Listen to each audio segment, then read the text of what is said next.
মানে এই যে বিল্ডিংটা এটা আসলে মন্দির, তাই তো?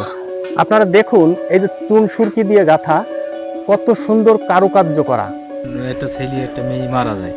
বন্ধুরা, সনাতনী ধর্ম অবলম্বীরা এই জায়গায় এই যে আপনার মন্দিরে কত না পুজো করেছেন তাদের দেবদেবীদের। এখান থেকে প্রতিমা বা ঠাকুরগুলো নিয়ে ইন্ডিয়ায় চলে যায়।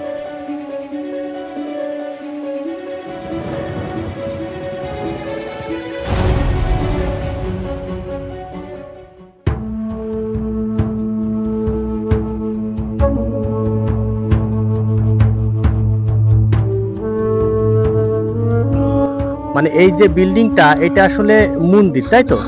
আচ্ছা, এই মন্দিরটা আসলে কত আগের? এই মনে করেন আমরা হই দেখছি, আমার নানারা হই দেখছে। মানে যারা হিন্দু সম্প্রদায়ের লোক ছিল বা যারা সনাতনী সম্প্রদায়ের, তারা এই জায়গায় পুজো করত। যে আমার তো মনে হয় 100 বছরের উপরে। 100 বছরের উপরে। বন্ধুরা, আপনারা দেখুন এটা আসলে একটা মন্দির ছিল। তৎকালীন সময়কার আসলে সনাতনী সম্প্রদায়রা এখানে নাকি পুজো করত। তা উনি যেটা বলছেন যে 100 বছর আগের, তবে আমার মনে হয় দিকে আরো বেশি, কারণ এখানে দেখা যাচ্ছে যে যে ইটগুলো চুন সুরকি দিয়ে গাঁথা।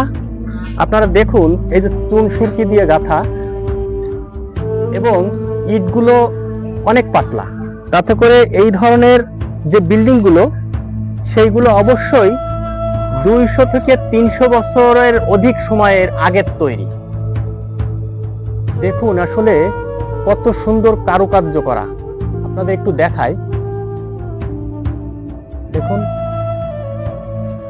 উপরে আসলে কাটনি করে অনেক কারুকার্য সজ্জিত এই মন্দিরটি।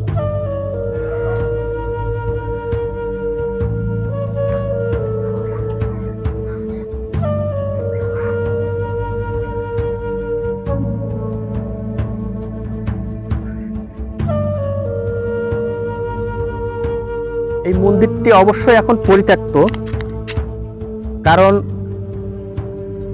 এই মন্দিরে আর পুজো করা হয় না। ব্রিটিশ পিরিয়ডের এই মন্দিরটা, এই স্থাপনাটা আসলে তৈরি করা হয়। এর উপরে এখন দেখা যাচ্ছে যে গাছ হয়ে গেছে, অনেক বড় বড় গাছ। আপনারা দেখুন বিল্ডিংটি অনেক উঁচু এবং এর উপরে অনেক গাছ জন্ম নিয়েছে। ভাই, আপনার নাম কি ভাই? মোহাম্মদ নজরুল ইসলাম। নজরুল ইসলাম। আপনাদের এই জায়গার নাম কি? চান্দুড়িয়া গ্রাম। চান্দুড়িয়া, সাতক্ষীরা জেলা এটা? জি। সাতক্ষীরা জেলার কলারোয়া থানার চান্দুড়িয়া গ্রাম। এটা বলছিলাম, এই যে বিল্ডিংটি, এর যে বিশেষত্ব বা আশ্চর্য কোনো কাহিনী বা বিষয় আপনি কি জানেন? আমি আমার নানাদের মুখে শুনেছি এর উপরে একটা বড় বট গাছ ছিল। সে বট গাছ মেরি মাদ্রাসার ইট পোড়াইছিল।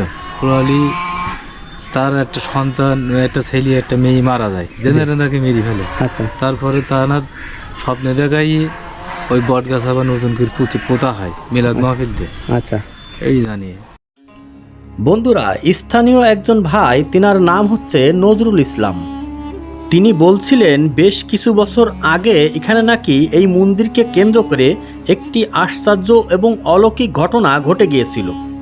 ঘটনাটি হলো, এই মন্দিরের গম্বুজের উপরে বিশাল বড় এক বটগাছ ছিল। সেই বটগাছটি এই গ্রামের কিছু মানুষ কেটে ফেলে এবং সেই বটগাছের কাঠ জ্বালানি তৈরি করে মাদ্রাসার জন্য নাকি ইট পোড়ানো হয়েছিল। এই বটগাছটি কাটার সময় যিনি নেতৃত্বে প্রধান ছিলেন, তাকে নাকি জেনপরিরা স্বপ্নে দেখায় এই গাছটি কেন সে কাটল, এবং সেই প্রধানের একটি ছেলে এবং একটি মেয়ে অলৌকিকভাবে মারা যায়। এই ঘটনার পরে ভয় পেয়ে গ্রামবাসী সবাই মিলে এই মন্দিরের পাশেই নতুন করে আবার একটি বটগাছের চারা রোপণ করে, এবং যেদিন এই চারা রোপণ করেন সেদিন গ্রামবাসী মিলে এখানে দোয়া অনুষ্ঠান ও মিলাদ মাহফিলের আয়োজন করেন। বন্ধুরা, এটি সেই মন্দিরের পাশে আধ্যাত্মিক অলৌকিক কাহিনী সম্বলিত পরবর্তীতে রোপণ করা সেই বটগাছটি। বন্ধুরা, সনাতনী ধর্ম অবলম্বীরা এই জায়গায় এই যে আপনারা দেখছেন যে বিল্ডিংটি, যে মন্দিরটি, পূজা করতেন, আরাধনা করতেন এবং সেই সাথে তারা পূজা অর্চনায় মগ্ন থাকতেন। এই যে আপনার মন্দিরে কত না পুজো করেছেন তাদের দেবদেবীদের, কিন্তু এখন কালের বিবর্তনে দেখুন এই জায়গাটি এখন পরিত্যক্ত।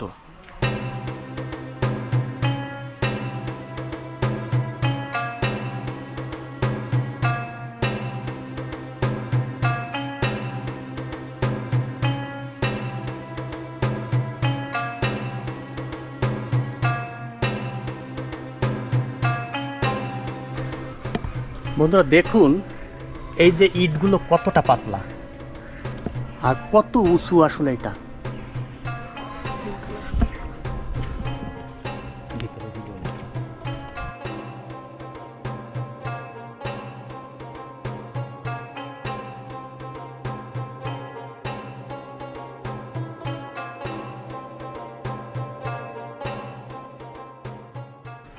200-300 বছর আগে আসলে এই যে মন্দিরটিতে সেই সময়ে যারা আসলে সনাতনী ধর্ম অনুসারীরা ছিলেন তারা এখানে পূজা করতেন।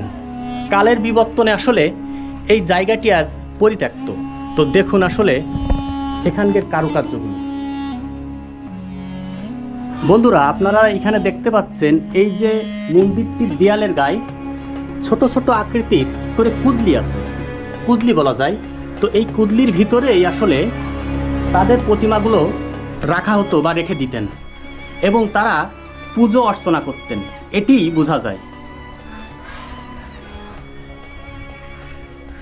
হয়তোবা এই কুদলিতে প্রতিমা থাকতো, সেই সাথে এর ভিতরেও হয়তোবা প্রতিমা তখন রাখা হতো।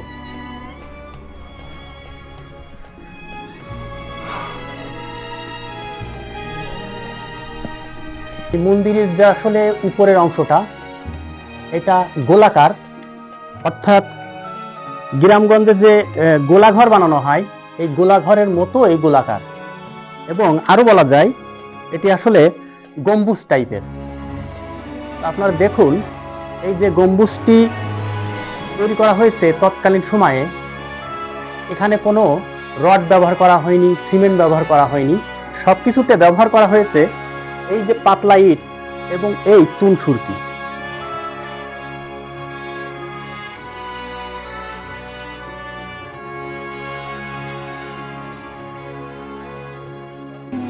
বন্ধুরা স্থানীয় লোকের কাছে জানতে পেরেছি 1947 সালে দেশভাগের সময় সনাতনী সম্প্রদায়রা বিনিময় করে এখান থেকে প্রতিমা বা ঠাকুরগুলো নিয়ে ইন্ডিয়ায় চলে যায় এবং এই মন্দিরের গায়ে কারুকার্য এবং সাজসজ্জিত অনেকগুলো প্রতিমা খচিত মার্বেল পাথর ছিল। পাথরগুলো তারা মন্দিরের দেয়ালের গাত থেকে উঠিয়ে নিয়ে যায়।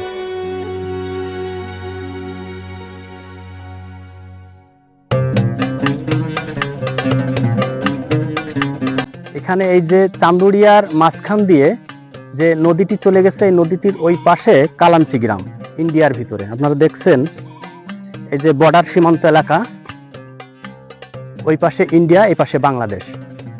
বন্ধুরা এই যে ইসামতি নদীর পাশেই আসলে এই মন্দিরটি অবস্থিত। আর এখানকার যে ইসামতি নদীর স্রোত অনেকটাই বেশি, কারণ ভারত থেকে নাকি বন্যার পানি আসছে, সেই কারণে এখানে অনেক পানি জমে আছে এবং সেই বেগে স্রোত আছে। বন্ধুরা সাতক্ষীরা কলারোয়া থানার চান্দুরিয়া গ্রামে অলৌকিক আশ্চর্য এবং ইতিহাস সম্বলিত মন্দিরের পাশে থাকা এই ঐতিহাসিক বটগাছ এবং লোককথা কাহিনী বা ইতিহাস সম্বলিত এই মন্দির সম্পর্কে যদি কারো আরও ইতিহাস জানা থাকে তো অবশ্যই কমেন্টে জানাবেন।